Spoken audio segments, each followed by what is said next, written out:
Okay, magandang araw po sa ating lahat at panibagong update na naman ang gagawin natin, no?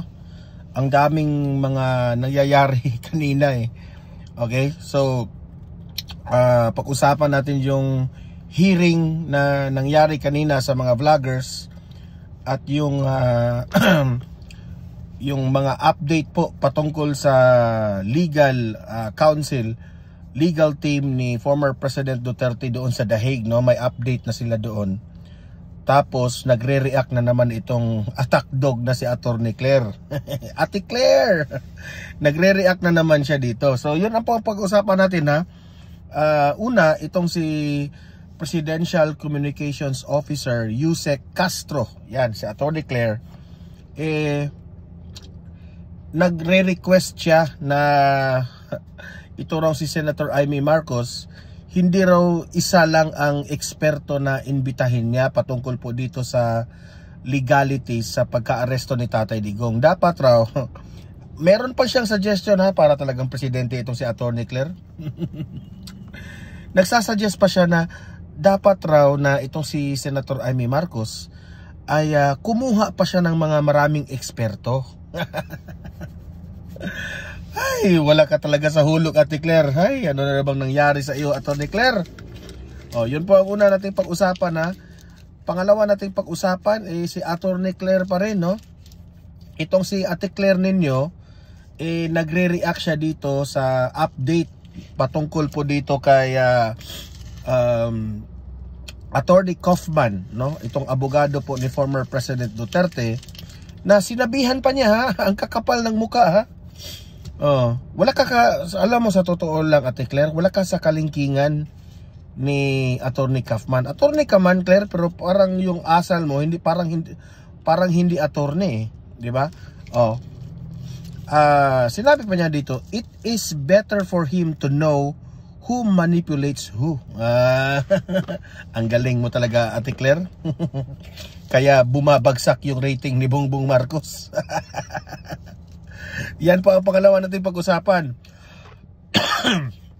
Ito, pangatlo nating pag-usapan ay itong nangyari kanina sa congressional hearing pala, no? Sinabi ko bang Senate? Hindi, House of Representatives. Sa nangyari kanina sa House of Representatives, sa TRICOM, no? Na nagkainitan po itong si Representative Abante at itong si vlogger, kaibigan ko na si Joey Cruz, okay? Joey De Vivry, no? Sa kanyang YouTube. Nagkasagutan itong dalawa tungkol po sa freedom of expression at iba pa yan. I-explain natin yan mamaya ano yung pinag-usapan nila, ha, na nag-i-insist talaga itong si Abante. At merong isang ano rin doon, isang vlogger rin doon na nagpasabog nagpasabog ng revelasyon, no? Kaibigan ko dati ito nung pumunta sila dito sa lugar ng Maisog dito sa Negros, nagkaibigan kami dito. Malaki pa rin ang respeto ko sa kanya. Ngunit ibalita natin itong revelasyon ni Pebbles, no? Na si Attorney Harry Roque raw nanggaling yung pulburon video. Mamaya, ha, pag-usapan natin yan. Itong update po patungkol sa legal team ni former President Rodrigo Roa Duterte, kompleto na raw. Okay? So alamin yan ang mga detalye mamaya. Pero bago ang lahat, bago natin ito pag-uusapan, help me po muna na i-like at saka i-share itong video na ito para kakalat naman ito sa taong bayan, okay? Sabay-sabay muna tayong mag-like and share sa Donmar TV. 1, 2, 3, go! Ayan, naka-like and share na ba lahat? And sa mga bago pa lang dito sa aking channel, kung bago ka pa lang dito nanonood, mag-subscribe na po kayo para updated kayo lagi sa ating mga balita, no? And at the same time, kung nakasubscribe kayo sa akin, ma-notify yung mga cellphone ninyo kung meron tayong breaking news, meron tayong bagong uploads, o kung nagla-live ang itong channel na to, malalaman ninyo. Okay? So sabay-sabay muna tayong mag-subscribe sa Donmar TV. 1, 2, 3, go. Okay, nakasubscribe na ba? Okay. So ito, unahin muna natin itong suggestion ni Atty. Claire kay Senator Amy Marcos. Ito, panoorin nyo to. Sa Thursday, if I'm not mistaken, magkakaroon ulit ng hearing sa tungkol doon sa pag-aresto kay dating Pangulong Duterte. Sa palagay niyo ba, Yusek, malaking tulong ba kung mag-i-invite ang si Senator Amy Marcos ng isang expert para once and for all matuldo ka na yung kine-question doon sa pag-aresto, kung legal ba o hindi legal yung nangyaring aresto kay dating Pangulong Rodrigo Duterte? Mas maganda po talaga na hindi lamang po iisang view ang madinig ni Senator Amy Marcos. Mag-imbita po siya ng mga eksperto pa. Yung mga Alam mo, Atty. Claire, no? Sa totoo lang, Atty. Claire, abogado ka, di ba? Abogado ka.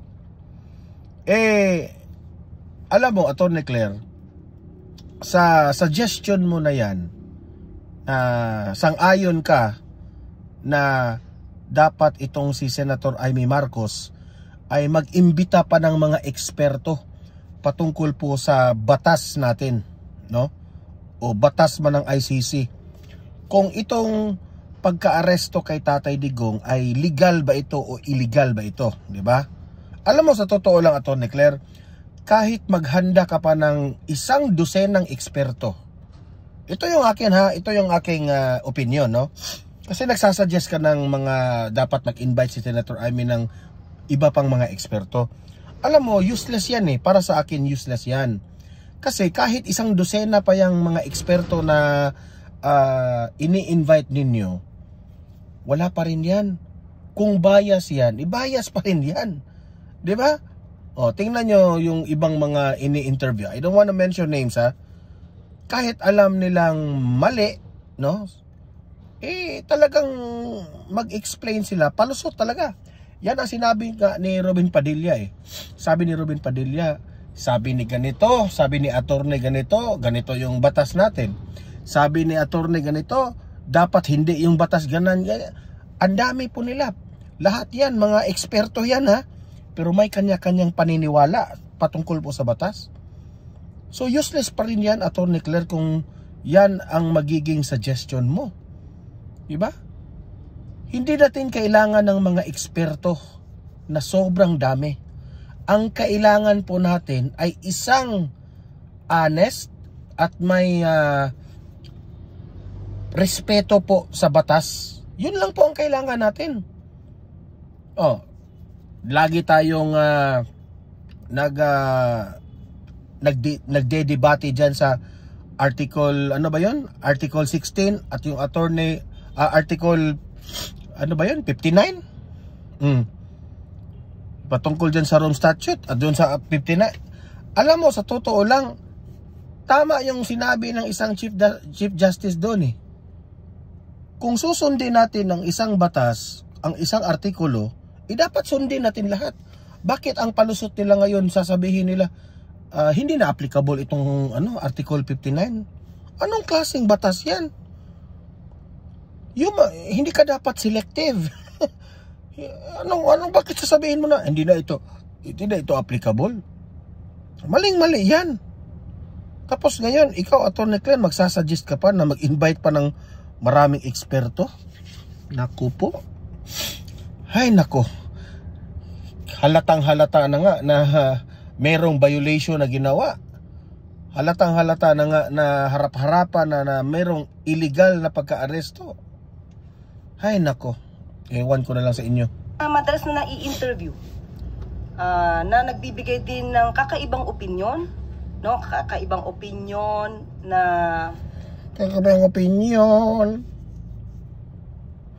gusto niya talaga mag-invite pa ng eksperto si Amy Marcos na ibang opinyon. Bakit ganyan? Pareha lang naman natin batas yan eh. Ang batas po ay hindi opinyon.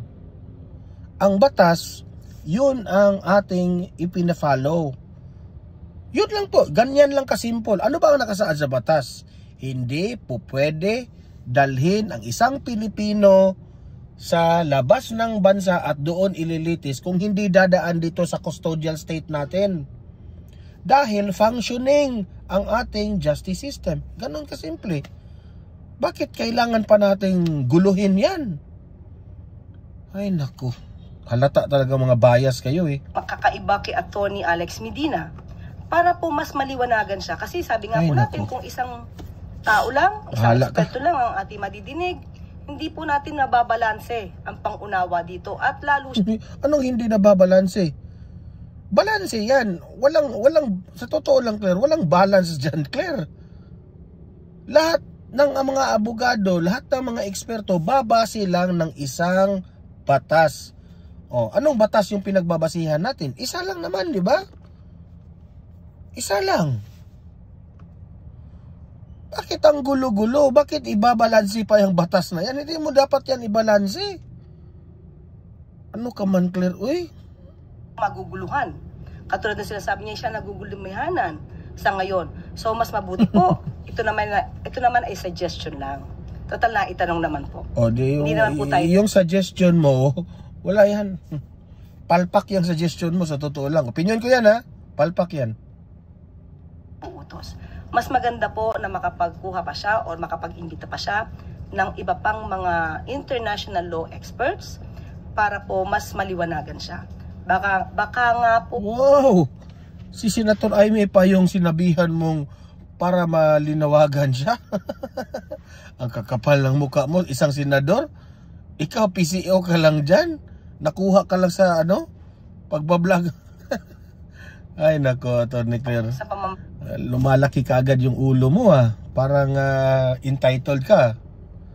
Feeling entitled. Na ng ibang mga international law experts, ibang mga abogado, may mga ibang opinion, ay di na nga niya kailangan. Hindi nga pwede opinion yan. O kagaya sa'yo, may sarili kang opinion. Ako may sariling opinion rin. Hindi tayo magkaunawaan dyan. Ang ganitong bagay, Claire, hindi po opinion ito, Claire. Ganito po, sundin natin yung batas. Isa lang yung batas para magkaunawaan tayo. Ang ibang mga cabinet members para siya ay makapagbalangkas ng batas. Okay. So yun po ang wala sa hulog na opinion ni Claire. That's ayon sa akin, parang sablay itong ginawa niya to. O ito, si Attorney Claire pa rin ang ating pag-uusapan. Nagko-komentaryo siya patungkol dito sa legal team at attorney ni former President Duterte. Okay? Na si Attorney Kaufman. Heto, pakinggan natin si Ate Claire ninyo. Play. We had an interview with Nicholas Kaufman, yung lead counsel niya, and sinabi niya one of the biggest challenges that they see dito sa case is a possible political manipulation. With some na parang sabihin with his wide support ay pwede raw po siyang i-consider as flight risk. So how does Malacanang view this na parang sinasabi po ang challenge is political manipulation? Okay. We thought na the former president already requested that there should be no more statement. Anong paki mo kung magbibigay sila ng statement? To be made with regard to his case. But anyway, there is this declaration of Attorney Kaufman. Well, anyway, every lawyer desires and aspires to win all his cases for his clients. So, expected naman po natin na malamang ito ang magiging depensa po ni Attorney Kaufman. And siguro mas maganda rin po talaga kasi sinabi niya po na political manipulation of arguments. So it is also better for him to know who manipulates who. And of course, sabi nga natin, he should also be aware of the plight of the EJK families. Yan ang yan ang pinagdidebatihan nila no? Una, sino ang gagasta dito sa mga testigo, no? Ang Pilipinas ba? Kasi kung yung Pilipinas ang gagasta dito, kasi kailangan yan Actually, sa totoo lang, hindi ko alam kung gagasta ba ang taga-ICC dito. Kasi marami yan. Dahil sa sobrang daming akusasyon nila dito kay former President Duterte, siyempre marami ring testigo. So masakit naman isipin siguro na kukuha tayo ng testigo dito sa Pilipinas, tapos ang administrasyon o ang gobyernong Pilipinas ang gagasta sa sa kanilang papuntang ICC sa The Hague. Di ba? Masakit 'yun sa Pilipino. Masakit 'yun. Pera 'yan ng taong bayan. Di ba? At the same time, papayag ba ang mga taong bayan diyan? Well, kung kayong mga taga-ICC ay nag-i-insist kayo na litisin ang kaso ni former President Duterte dyan sa inyo sa The Hague ICC, kung makulit talaga kayo ang gumasta dyan sa mga testigo na ito na sobrang dami. Di ba?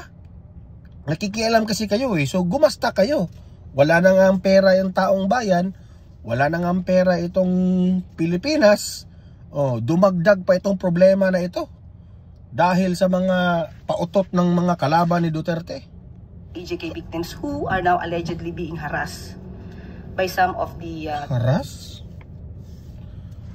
Hindi naman hinaras.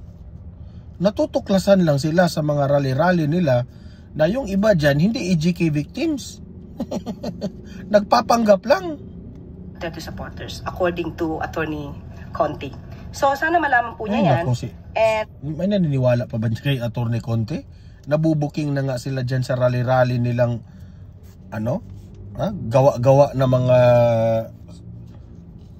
testigo. Yung iba nga dyan, humahawak ng picture, buhay pa yung iba.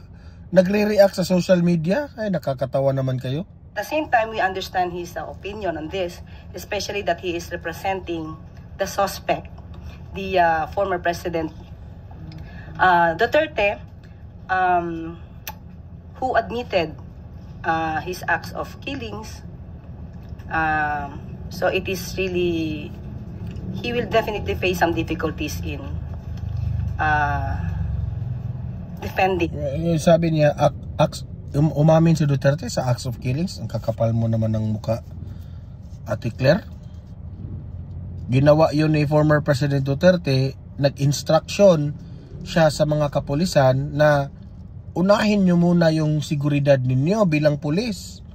Huwag nyong hahayaan na maunahan kayo dito sa mga bangag.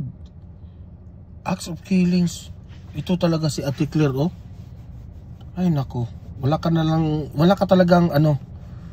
talagang ibang alam, Ate Claire, kundi atakihin ang mga Duterte. Dilaw ka talaga. Ay nako. His clients, regarding the admissions made by his clients. But we wish him all the luck because still we have... kami rin, Attorney Claire, we wish you all the luck rin. Kasi dahil sa'yo, bumaba ang rating ni Bongbong Marcos. We wish you all the luck rin kung manatili ka dyan sa pwesto mo. Kasi akala siguro ni Bongbong Marcos effective ka. Natutulungan mo yung reputasyon ng administrasyon nito. Hindi. This is my own opinion. Dahil sa'yo, mas worst ngayon ang reputasyon ng administrasyon ni Marcos. To presume that the suspect is still innocent until proven guilty. Okay, punta tayo dito sa nangyari kanina sa House of Representatives na uminit yung debate ni na Representative Abante at itong si Joey De Vivre, yung ating kaibigang vlogger. At itong pasabog na revelasyon patungkol po kay Pebbles, may revelasyon siya patungkol kay Attorney Harry Roque. Okay, ito, pakinggan natin itong balita na ito. Play. Isiniwalat ng isang vlogger sa pagdinig ng kamera kung sino ang umano'y nasa likod ng pagkalat ng tinaguriang polvoron video ni Pangulong Bongbong Marcos.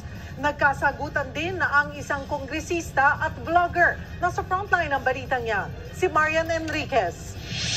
Nagkainitan sa pagdinig ng House Tri-Committee tungkol sa paglaganap ng fake news sina Congressman Benny Abante at vlogger na si Elizabeth Joey Cruz. Napikon si Abante sa pahayag noon ng vlogger tungkol sa kanya. Uy, napikon raw si Abante. Pero ayon kay Abante, kanina, napakinggan ko to kanina nakita ko to ng buong buo Hindi naman napikon si Abante, sabi niya. Hindi naman siya onion skin. At hindi naman siya galit kay Joey. Kayo talaga mga News 5 ha.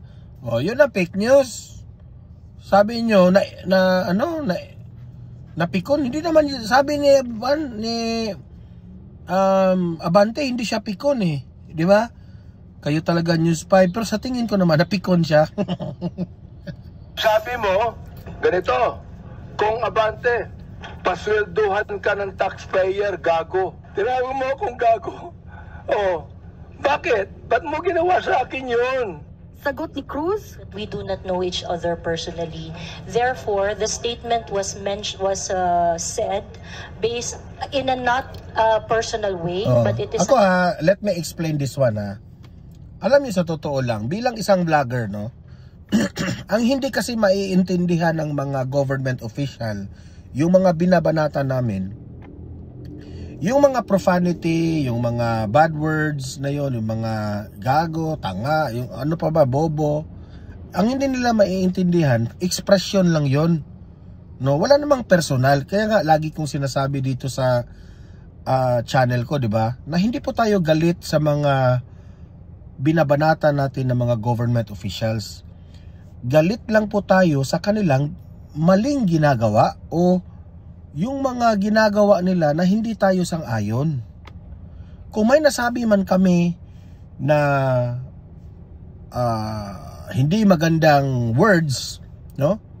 Oh, sorry for that, no? Kasi po tao lang po kami. Tao lang po itong mga vloggers na ito at sometimes they get emotionally carried away, no? Na to the point na makapagsabi na sila ng parang nagmumura. 'Di ba? Alam ko mali 'yan. Pero hindi ibig sabihin na binastos ka na personally.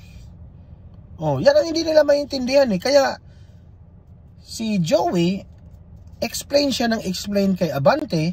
Si Abante naman hindi niya maintindihan. Okay? Patuloy. Observation. Giit ni Abante. What is your right to tell me I'm gago?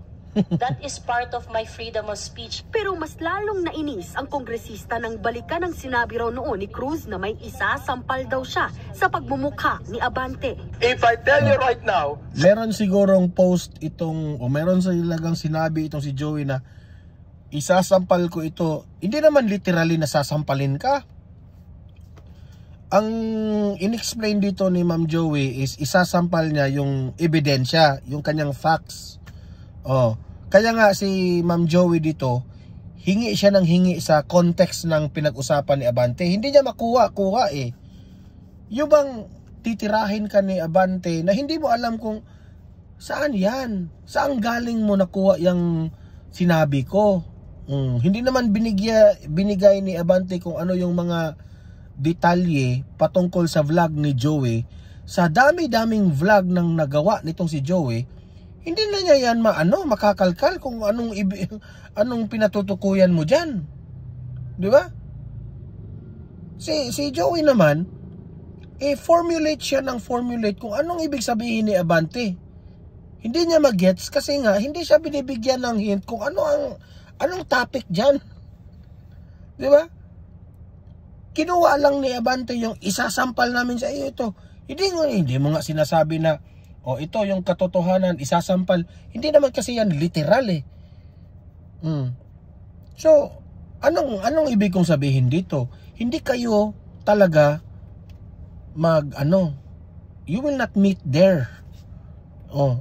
ibang daanan po ang dinaanan ni Joey, ibang daanan rin yung dinaanan mo, Abante. Okay? Vlogger nga siya. Kaming mga vlogger, sometimes kasi, no, gagawa kami ng paraan na yung aming mga audience namin, kami, ha? Maki-level kami sa mga audience namin. Makamasa. Okay? Oh. So, iba yung language namin na ginagamit para maiintindihan ng mga viewers namin. Kasi kung gagamit kami ng mga jargon words na sobra ng malalim patungkol sa ano, wala, magiging boring yan sa kanila. Okay? So yeah, alam ko bilang isang vlogger, you have to exaggerate your emotion to catch the attention of your audience. Okay? Ini-emphasize lang ba? Okay? Yan ang hindi mo maintindihan, Abante eh. Yung opinion ko yan, ha? Oh. Sampaling kita. Freedom of speech yan. That's part of your freedom, Mr. Chair. Pag sinampal kita, hindi na freedom of speech yan. Of course, sir. It's overt hindi action na. already. Yes, Hindi sir. na, no? Yes, sir. Oo, ang galing. Meron pa siyang mga extra galing. Abante, hindi ka dapat ganyan, no? Huwag mong idaan sa init ng ulo. Oo, magaling ka. Natigil lang ang sagutan ng pumagitna ang chairman ng komite. Naungkat din sa pagdinig ang sworn Ito affidavit rin, ng ang dami ng problema sa Pilipinas. Dumagdag pa itong pinasabog na balita ni Pebbles. vlogger na si Pebbles Conana. Sinabi niyang si Attorney Harry Roque ang umano'y mastermind sa likod ng kumalat na edited video ni Pangulong Bongbong Marcos na gumagamit ng cocaine na binansagang polvoron video. Ang dahilan daw para sirain ang kredibilidad ng Pangulo. Sa palagay ko po, Mr. Chair, party po yun ang plano ng gusto nilang pabagsakin ng presidente. Wala pang pahayag dito si Roque. Samantala, pinasight in contempt ang mga vlogger na sina Sas Rogando Sasot, Lorraine Badoy at Jeffy Celis dahil sa hindi pagdalo sa hearing ng walang legal excuse. Kinontempt din ng vlogger na si Mark Lopez dahil sa kanyang post na sinisiraan ang komite matapos dumalo noong nakaraang pagdinig. Sa gitna ng kumakalat na fake news online, sinabi ng mga kinatawan ng Meta na dumalo sa pagdinig na mayroon silang ginagawang hakbang para labanan ang misinformation. Tinatanggal na raw nilang mga account at content na lumalabag sa kanilang community standards. Ang hirap kasi dito sa Pilipinas, kumuha sila ng itong Facebook rin kumuha sila ng fact checker na bias rin ang mga fact checker nila. Dapat siguro, no? Dati na yung sinabi ni Mark Zuckerberg, yung nagmamay-ari ng Facebook Sabi niya tatanggalin niya itong mga fact checkers na ito. Bakit until now nag-i-exist pa rin yung fact checker dito sa Pilipinas na sobrang bias naman yung mga fact checkers na yan. Yan nga ang naalala ko tuloy yung sinabi ni Attorney Cruz, Attorney Trixie Cruz Angeles, no?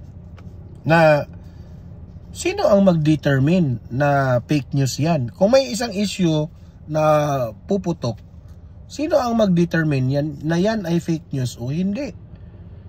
Dahil kung sasabihin ng mga kalaban ng mga Duterte na fake news yan, pero sasabihin rin ng DDS na totoo ito. So sino ngayon ang mag-determine kung fake news yan o hindi? 'Di ba? Magdidebate pa rin. So ngayon, parang kino-question nila yung mga nagmamay-ari ng Facebook, which is itong Meta, na kaya ba nilang i-take down itong mga ganitong bagay? Sabi rin nila na kami, sir, no? Kasi they are speaking in English word, English language. Ito i-translate ko na lang Tagalog. Parang sinabi nila na hindi po kami ang mag-check kung tama yan o mali. Ang taong bayan po, no, ang gumagamit po ng Facebook, ang which is tama, no? Yan naman kasi ang gusto nang mangyari ni Mark Zuckerberg na mismo na ang mga audience sa Facebook ang mag-determine kung fake news yan o hindi. Kasi ako, no, very simple lang naman. kung merong isang issue sa Facebook, no? Alam ko naman kung ano talaga yung fake news at hindi. O, yung one time, no? Ako, tao lang ako, nagkamali ako. Na-share ko yung sinabi di umano ni Vice Ganda na hindi pala totoong sinabi ni Vice Ganda. Sinare ko lang naman. Oh. Yun, yung aking Facebook na flag as fake news pala yun. Ako rin, akala ko totoo. Nag-share lang ako, no? Oh, so mga ganun ba? So, ma-determine yan eh. Kung fake news o hindi. Kasi meron man tayong option, no? Bilang user sa Facebook, meron tayong option na i-report natin, mali ito eh. Sometimes kasi yung mga fake news, i-exaggerate nila yung isang issue eh. Okay? Too good to be true ba? Lalo na yung mga mapanirang impormasyon, binabawasan din ang pagkalat ng low-quality content. Nakipag-partner din sila sa third-party fact-checkers gaya ng Rappler, Verifiles at Agence France Presse sa pagtukoy ng mga content na may misinformation. Diyan tayo nagka-problema. Itong Verifiles at itong Rappler pa talaga yung napili nila eh. Ay nako. Din daw sila sa mga law enforcement agency. We can ourselves send content for the fact checkers to check, or the fact checkers can do it themselves. Tingin naman ng ilang kongresista, pananagutan ng mga social media platform gaya ng Meta ang pagpuksa sa fake news. Baka kailangan na raw imandato ang pag-register ng mga social media platforms sa bansa. Nagbabalita mula sa Frontline, Mario. So yan po ang nangyari kanina ha. So let's wait for bago ako magre-react doon sa sinabi po ni Pebbles patungkol po ni Attorney Harry Roque. Hintayin muna natin yung sagot ni Attorney Harry Roque kasi it will be unfair naman on the part of Attorney Harry Roque na magre-react tayo na hindi pa naka-react o nakapagbigay ng opinion si Attorney Harry Roque sa pag-aakusa sa kanya na siya yung mastermind doon sa Pulboronic video na yan. Okay? Basta ang punto dito ba na ang fake news kasi, no? Ang fake news kasi hindi sa lahat ng bagay yung fake news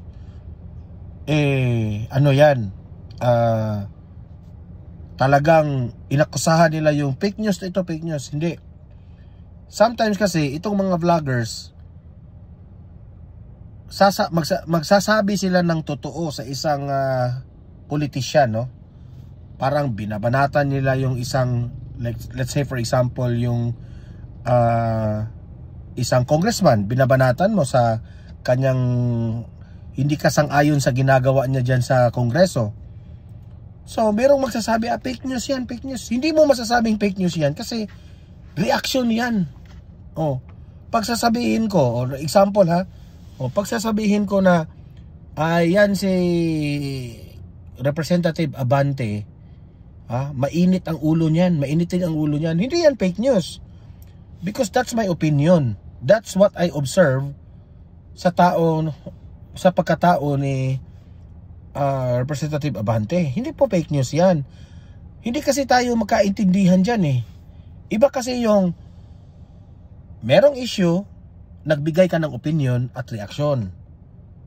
Kung hindi nila magugustuhan yung opinion at reaction mo, tatawagin na nila kaagad na fake news. Hindi.